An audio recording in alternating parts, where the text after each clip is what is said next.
School বা মাদ্রাসায় হুজুর বা টিচার বাচ্চাদেরকে পড়া না পারলে অথবা দুষ্টুমি করলে ইচ্ছে মতো ব্যাট দিয়ে মারেন, এতে কি গুনাহ হবে? টিচারকে দেওয়া হয়েছে মূলত সন্তানকে তালিম দেওয়ার জন্য, শিক্ষা দেওয়ার জন্য, এডুকেশন। এর জন্য মূলত তাকে দায়িত্ব দেওয়া হয়েছে। সন্তানকে প্রহার করার জন্য, সন্তানকে আঘাত দেওয়ার জন্য মানে টিচারকে দায়িত্ব দেওয়া হয়নি। সুতরাং কোন টিচারের জন্য জায়েজ নেই যে সন্তানকে তিনি প্রহার করবেন। আর শিক্ষার বিষয়টি একেবারেই সকল যুগে এটি প্রমাণিত সত্য, সেটা হচ্ছে অন্তরের সাথে সম্পৃক্ত একটি বিষয়। মানে যত বেশি আপনি আন্তরিক হবেন তত বেশি আপনি স্টুডেন্টদেরকে শিক্ষা দিতে পারবেন। আর একটা শ্রদ্ধার বিষয় আছে, শ্রদ্ধার বিষয়, যে শিক্ষককে শ্রদ্ধা করা হয় তার পাঠ খুব সহজে গ্রহণ করা হয়। এটা অন্তরের সাথে সম্পৃক্ত বিষয়। এই জন্য চতুর্থ শতাব্দীতে ইবনে খালদুন তার মুকাদ্দিমার মধ্যে এই কথা উল্লেখ করেছেন।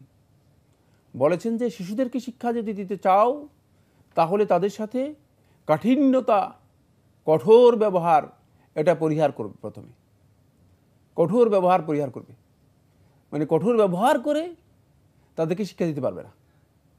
কারণ আপনি দেখেন, চারা গাছ যদি আপনি লাগান, একটা চারা গাছকে যদি আপনি এটাকে বড় করতে চান, তাহলে এই চারা গাছকে যদি আপনি কঠিনভাবে এটাকে মানে আপনি বিভিন্নভাবে মানে চেষ্টা করেন এটাকে বড় করার জন্য, খুব দ্রুত বড় করার জন্য, এটা একদিনও টিকবে না।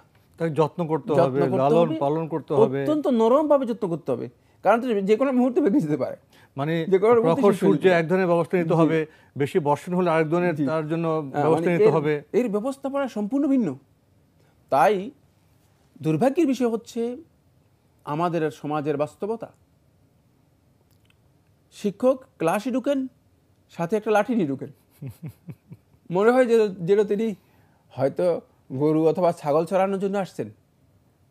যদিও এই বক্তব্যটুকু কতটুকু সঙ্গত আমি জানি না, কিন্তু এই কাজটি তার অবশ্যই অসঙ্গত। এই ব্যাপারে কোনো দ্বিমত মানে কেউ করেনি। এখন অবশ্যই কমে আসছে, মানে এই কাজটি কোনোভাবেই সঙ্গত নয়। তিনি শালীন সুন্দরভাবে আসবেন এবং তার আন্তরিকতার মাধ্যমে তিনি যে বিষয়গুলো রয়েছে সেগুলো প্রেজেন্ট করবেন ছাত্রদের কাছে। ছাত্রদের কাছ থেকে তার যেই মানে এডুকেশনের ফিডব্যাক যেটা আছে সেটাও তিনি অত্যন্ত আন্তরিকতার সাথে গ্রহণ করবেন।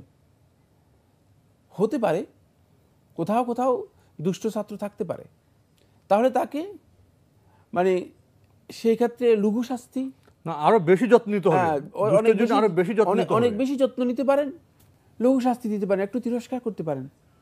মানে তাকে সবাই সামনে বলতে পারেন যে তুমি মানে কবে থেকে মুখস্থ করবে, তুমি একটা ওয়াদা করে যাও আমাদের সাথে, এ ধরনের হতে পারে। কিন্তু তিনি দেখা যায় যে বেদমভাবে প্রহার করবেন। এবং আমি নিজেই সাক্ষী, আমি বলছি না যে শিক্ষক প্রহার করে শেষ পর্যন্ত ছাত্রের আঙ্গুল ফেলে দিয়েছে, মানে বেদমভাবে প্রহার করা। এবং শিক্ষকদেরকে এই দায়িত্ব মোটেও দেওয়া হয়নি, কারণ শিক্ষকদের দায়িত্ব এটি নয়। যদি শিক্ষকরা এই কাজ করেন তাহলে তারা শিক্ষা দিতে পারবেন না, শিক্ষা পদ্ধতির মধ্যে এটি নেই। হয়তো আপনারা বলবেন সাইফুল্লাহ ভাই এর জন্য কোনো পদ্ধতি আছে কিনা? হ্যাঁ আছে, সেটা দীর্ঘ আলোচ্য বিষয়, সেটা একটা অনেক দীর্ঘ আলোচনা। আমি শুধুমাত্র আবু দাউদে একটি হাদিস বলে শেষ করে দিচ্ছি। আমার নবী সাল্লাল্লাহু আলাইহি ওয়াসাল্লাম কি বলেছেন সেটা আমাদের সামনে থাকতে হবে।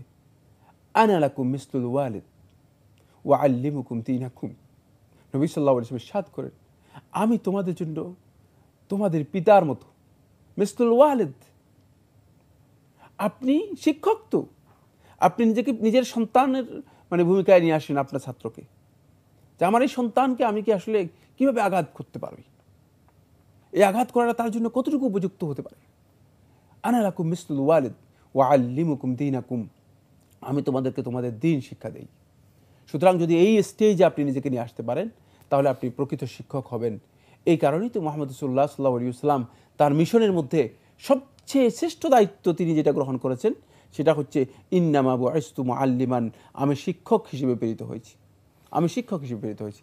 শিক্ষার এই মিশনকে নিজের দায়িত্ব হিসেবে তিনি ঘোষণা দিয়ে গিয়েছেন। সুতরাং শিক্ষকরা এই নবুতের এই মিশনের সাথে সম্পৃক্ত।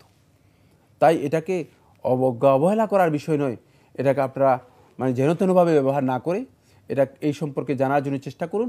এই বিষয়ে দীর্ঘ গবেষণা রয়েছে, ইলমুত তারবিয়াতে রয়েছে, ইলমুন নাফসের মধ্যে রয়েছে।